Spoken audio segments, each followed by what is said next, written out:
నమస్తే అండి. మనం రోజు వింటుంటాం. మన ధర్మరక్షకులు, దేశభక్తుల నోట్లో నుంచి పదే పదే వస్తుంటాయి కొన్ని మాటలు. అవేంటంటే బలవంతపు మత మార్పిడులు చేస్తున్న క్రైస్తవులు, ప్రలోభ పెట్టి మత మార్పిడులు చేస్తున్న క్రైస్తవులు. ఇంకో మాట కూడా బాగా వింటుంటాం. మన మౌనిక సుంకరక్క కానీ, ప్రియా చౌదరి అక్క కానీ తరచూ పెడుతుంటారు పోస్టులు. అదేంటంటే లవ్ జిహాద్, జిమ్ జిహాద్, బన్ జిహాద్ అని ముస్లింలని, క్రిస్టియన్లని బలవంతంగా హిందువుల్ని మతం మారుస్తున్నారని చెప్పి వీళ్ళు అందరూ కలిసి దాడులు చేస్తుంటారు. మాటలతో చేస్తుంటారు, భౌతికంగా చేస్తుంటారు, మానసికంగా కూడా చేస్తుంటారు. కానీ వాస్తవాల్లో కేల్తే బలవంతపు మత మార్పిడులు చేస్తుంది ఎవరు? వాళ్ళకు నచ్చిన మతాన్ని, వాళ్ళకు నచ్చిన దేవుణ్ణి ఆరాధించే హక్కు భారత రాజ్యాంగం కల్పించినప్పటికీ 1950లో చేసిన ఒక దుర్మార్గ చట్టాన్ని అడ్డం పెట్టుకొని బలవంతంగా మతాన్ని మారుస్తుంది ఎవరు? ప్రలోభాలు పెట్టి మా మతంలోనే ఉంచుకుంటున్న ప్రబుద్ధులు ఎవరు? ఈ వీడియోలో నేను చర్చించబోతున్నాను సమగ్రంగా. దయచేసి వీడియో పూర్తిగా చూడండి. నా వీడియో నచ్చితే లైక్ చేయండి, షేర్ చేయండి, సబ్స్క్రైబ్ చేయండి. నాలాంటి మాటలు, నాలాగా మాట్లాడే వాళ్ళు ఈ సమాజానికి అవసరం అనుకుంటే. ఇక వీడియోలోకి వెళ్దాం. बोलो जय श्री राम। जय श्री राम।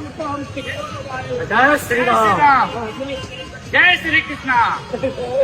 जय श्री राम। बोलो जय श्री राम।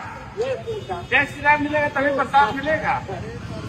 కేవలం ఒక ముస్లిం అన్న కారణానికి ఒక సాటి భారతీయుని, ఒక సాటి సహోదరుని, ఆకలితో వచ్చిన ఒక పేదవాడిని వీళ్ళు ప్రలోభాలు పెట్టి, నీవు ఆకలితో ఉన్నావు, నీకు అన్నం పెడతాము, కానీ అన్నం పెట్టాలంటే నువ్వు జై శ్రీరామ్ అనాలి లేదా జై శ్రీకృష్ణ అనాలి.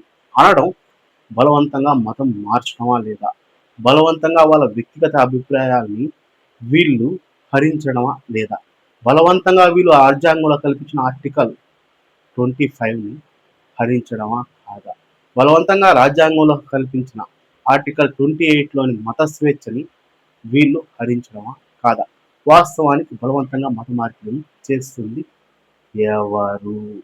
మనం చూసుకుంటే క్రైస్తవులు బలవంతంగా మత మార్పిడులు చేస్తున్నారని అబద్ధాలని ప్రచారం చేస్తూ, క్రైస్తవుల మీద దాడులు చేస్తూ, క్రైస్తవుల ఆరాధించే దేవుళ్ళని అనుచిత మాటలు మాట్లాడుతూ, చర్చుల మీద దాడులు చేస్తూ ఎంత నీచంగా ప్రవర్తిస్తున్నారు మనం చూస్తున్నాం రోజు. ఒక సర్టిఫికేట్ని అడ్డం పెట్టుకొని సర్టిఫికేట్లో మతం మారితే కులం మారాలనే ఒక చట్టాన్ని 1950లో బాబు రాజేంద్ర ప్రసాద్ గారు చేసిన దుర్మార్గపు చట్టాన్ని అడ్డం పెట్టుకొని వీళ్ళు క్రైస్తవుల మీద ఏ విధంగా దాడులు చేస్తున్నారు, దళితులుగా ఉన్న క్రైస్తవుల మీద ఏ విధంగా దాడులు చేస్తున్నారు.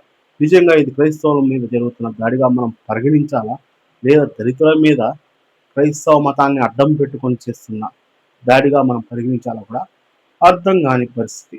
వాస్తవాలు మనం చూసుకుంటే ఇంకా చాలా సందర్భాల్లో వీళ్ళు బలవంతంగా అదే మతంలో ఉండమని వీళ్ళు బలవంతం పెడుతున్నారు. వాళ్ళకి నచ్చిన మతాన్ని, వాళ్ళకి నచ్చిన దేవుడిని ఆరాధించే హక్కు మన భారతదేశంలో మనకు కల్పించబడినప్పటికీ వీళ్ళు మీ సర్టిఫికేట్లలో హిందూ కాకుండా క్రిస్టియన్ పెట్టుకుంటే మీకు వచ్చే పథకాలు పోతాయి, మీకు వచ్చే ఎస్సీ ఎస్టీ అట్రాసిటీ పోతుంది, మీ మీద దాడులు జరిగినా మీకు అట్రాసిటీ కేసులు వర్తించవు, మీకు వచ్చే అన్ని పథకాలు, అన్ని రిజర్వేషన్లు రద్దు అవుతాయని ప్రలోభాలకు గురి చేసి వాళ్ళని భయపెట్టి బలవంతంగా వాళ్ళని ఒక మతంలోనే ఉంచుకునే ప్రయత్నం చేయడం బలవంతపు మత మార్పిడి కాదా?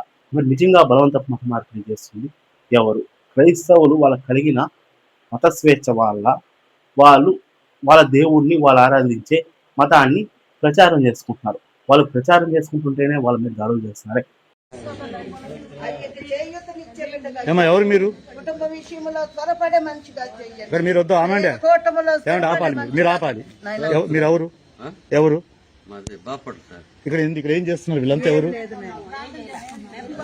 మిమ్మల్ని అందరినీ వీళ్ళు పట్టుకొచ్చి ఏమైనా చేస్తున్నారా?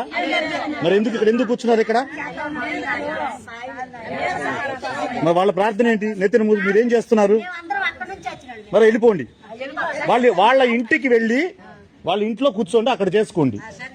మీరు లేవండి, మీరు లేవండి, ఇక్కడ లేవండి, మీరు ఇక్కడ లేవండి. మీకు ఆహారం పెట్టినా ఏం పెట్టినా వాళ్ళని అడిగి పెట్టించుకోండి. లేవండి, మీరు లేవండి, అర్జెంటుగా లేవాలి. మీ మీద నేను కేసు పెడుతున్నాను. మీ పేరేంటి? మీ మీద నేను ఆల్రెడీ రికార్డ్ చేశాను. మీరు నాకు దొరకకుండా ఎటు పోరు. మీ మీద మేము ఇప్పుడు ఆర్పిఎఫ్ రైల్వే కేసు పెడుతున్నాము. ఎలా వస్తారు మీరు?